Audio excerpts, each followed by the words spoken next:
Medwiga Msavere, Medwiga Msapabede. Isivonia takaya ibude tema. Vera Lea Pabede, crisis ne tijole kremena. To jest, my jak raz żywią i wydziwają w to vremia kryzys nae. W vremia COVID-19, w vremia koronawirus. Kryzys это охватывает весь мир. Теперь я вере проповедую последние 2 дня. И третья тема сегодня у меня вере. Вера для победы. Во всяких тяжелых кризисных временах. Итак, покажите нам, пожалуйста, местописание Еврея 11:32. Еврея 11:32. Это мы начали проповедовать с Еврея 11, и сегодня продолжаем. И здесь написано, и что еще скажу, не достает мне времени, чтобы повествовать о Гидеоне, о Вараке, о Самсоне, о Иофае, о Давиде, о Самуиле и других пророках. Все эти люди, все эти пророки, которые названы здесь, какие они великаны. Представьте себе, что они вошли в историю. Благодаря чему? Благодаря вере. Вере, когда все было хорошо? Нет. Вера, когда все очень плохо. Когда им всем тяжело было. И благодаря тому, что они проявили веру, в тяжелых временах Бог их избавил. И они стали героями даже в глазах Бога. Поэтому мы будем рассматривать каждого из них. Поэтому давайте посмотрим этот стих еще раз, чтобы вы увидели все наши герои веры, о котором мы будем расповедовать вам сегодня. Потому что мы все знаем их имена, может быть, но может быть, мы не знаем об их подвигах. Мы будем сегодня говорить о подвигах Гидеона. Будем говорить о подвиге Вараке. Будем говорить о подвиге Самсона. Будем говорить о подвигах Иофая. Будем говорить о подвигах Давида. Будем говорить о подвигах Самуила и других пророков. Итак, поехали. Самое главное, что вы должны знать, что победа всякая в этом царстве приходит только через веру. Вера дает победу. Вера дает торжество. Вера дает нам торжествовать и праздновать триумф во Христе Иисусе. Всякая победа приходит только через Иисуса. Победа в жизни, победа в духовных вещах только через Иисуса Христа.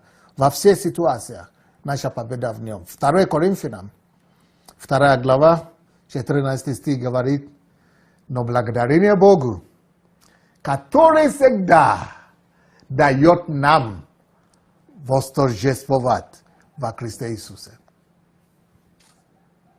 Благодарение Богу, который нам дает торжествовать во Христе Иисусе и благоухание познания о себе распространяет нами во всяком месте. Когда мы побеждаем, мы распространяем Божье благоухание. Когда мы верою преодолеваем ситуации, слава Божья распространяется. Мы покрываем землю, славу Божью, благоухание Бога мы распространяем. Так что мы всегда торжествуем во Христе Иисусе. Это слово торжествуем, это значит побеждаем. Мы всегда побеждаем во Христе Иисусе.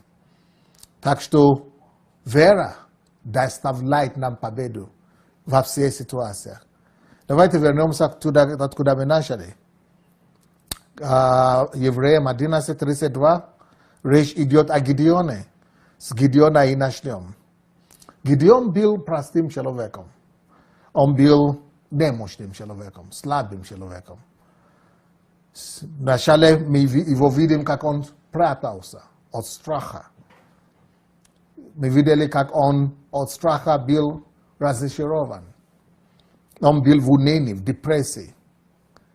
Но Когда Слово Божье пришло к нему, Божье откровение, он встал из депрессии своей, из слабости и немощи своей, и стал во главе войска Господа и принес огромную победу Богу.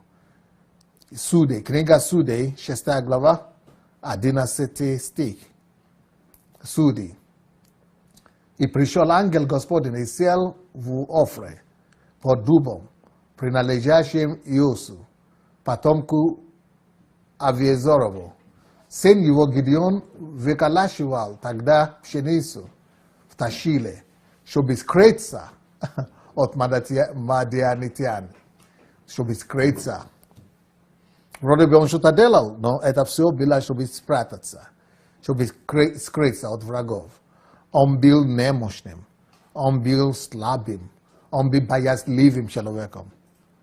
Но когда Дух Божий пришел к нему, когда Слово Божье пришло к нему, он стал другим человеком. 28 и 29 стихи в этой же главе, 6 глава Судей, 28 и 29, вы видите сейчас. Он, получив Слово Божье, приобрел веру. Такую громадную веру, что он пошел против всей земли, всей страны своей. Вера дает нам дерзновение. Даже противостоять целого государства, целой страны. И это то, что он делал. Он противостоял всю страну. И даже пошел против идола. И не сверг идол этого государства. Он разрушил их, не боясь последствий против него. А если человек это сделает, вы знаете, это их Бог, он не сверг. Это казнь автоматически, это смертный приговор. Но вера дает дерзновение, чтобы мы могли идти и совершать подвиги, которые даже немыслимы. Я хочу, чтобы мы учились у примера Гидеона. Я хочу, чтобы мы все думали о невероятных поступках, которые мы могли бы делать во славу Божью, чтобы прославиться Бога и чтобы освободить нашу землю. В этой же книге Судей, 7 глава, 22 по 25 стихи, мы видели, как Гидеон стал во главе армии. Из немощного, боязливого он вел войско победы. И в 28 стих, 8 глава Судей, 8 глава, 28 стих, мы видели эту победу, которую он принес, когда он разрушил все идолы этой земли. Окей, но помимо, вот, посмотрите, Судей 8:28. Так смирились вот мадианитяне. Это те, от кого он спрятался раньше. Когда он уже совершил акт веры, пошел дерзновением против них и побил их, они все смирились перед сынами Израиля. И не стали уже поднимать головы своей, и покоилась земля 40 лет в дни Гидеона. От страха, от разочарования, от слабости, он стал силен верой в Слово Господне. Но в это Евреям 11:32, где мы начинали, первым в этом списке был Гидеон, но второй там был Варак. Кто такой Варак? Давайте выясним. И о Вараке будем считать. В этой же книге Судей, 4 глава, 14 по 16 стих, Варак, мы видим, что Варак был генералом. Он был генерал армии Израиля, но Бог побудил и ему сказал, чтобы он был послушен. И был повиновение Деворой. А Девора была женщина. Девора была пророком i судей земли Израиля в это время. И генерал, вы знаете, генерал, он перед никем не преклоняется. Он никого не слушает. Это наоборот, ему все слушают. А тут верою он поверил в слово Бога и пошел в послушание. Вы знаете, порой послушание тоже требуется вера. Чтобы слушаться Богу, нужна вера. Послушание Богу нужна вера. Чтобы слушаться человеку, порой нужно еще больше веры, чем чтобы Богу слушаться. А чтобы слушаться женщине и принимать женщину как своего лидера, для мужчины, особенно мужчина успешный, великий, воин, генерал, и чтобы он пошел послушание девушке, это надо огромная вера. И за это Бог его прославил. И он вошел в книгу истории. Евреям 11 глава.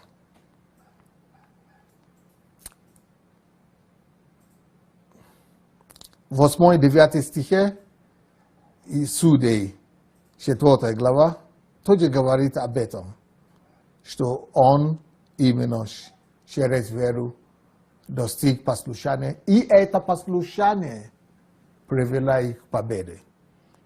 Он не мог одержать победу до послушания Деворы, но именно после послушания Деворы тогда пошла победа. Бог стал давать ему победу.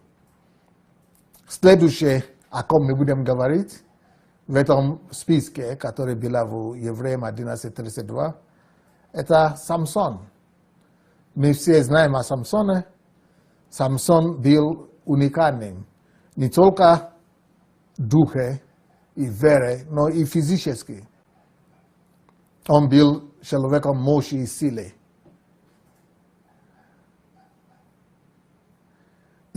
Но не физическая сила дала ему победу. Согласно местописанию в Евреям, мы видим, что он верою победил. Он верою разорвал льва. Он верою это делал. Да, он физическую мощь имел, но он был нормальным человеком. Он не был великаном. Но когда он высвобождал свою веру, он стал сильным. Вера делала его сильным и мощным. И верою он освободил Израиль, детей Израилевых, побил всех врагов Израиля, несмотря на его слабости, которые были у него, да, Самсона. Но Бог его защитил в книге Евреев, в сад славы верующих людей, великих людей, мужей Божий.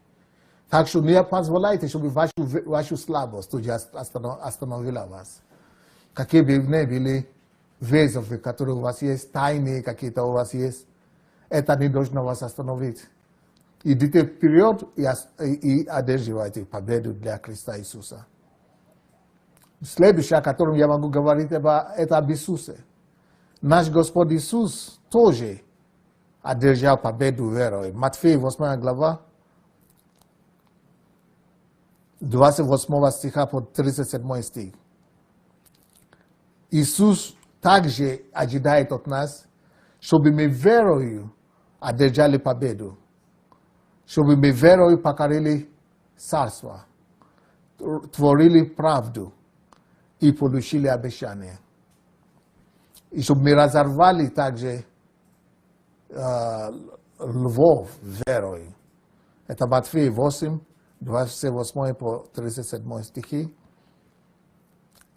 И давайте мы вернемся к этому списку, который был. Еще есть другой человек там, человек веры. Судей 11, с 1 по 5 стихи мы видим его историю.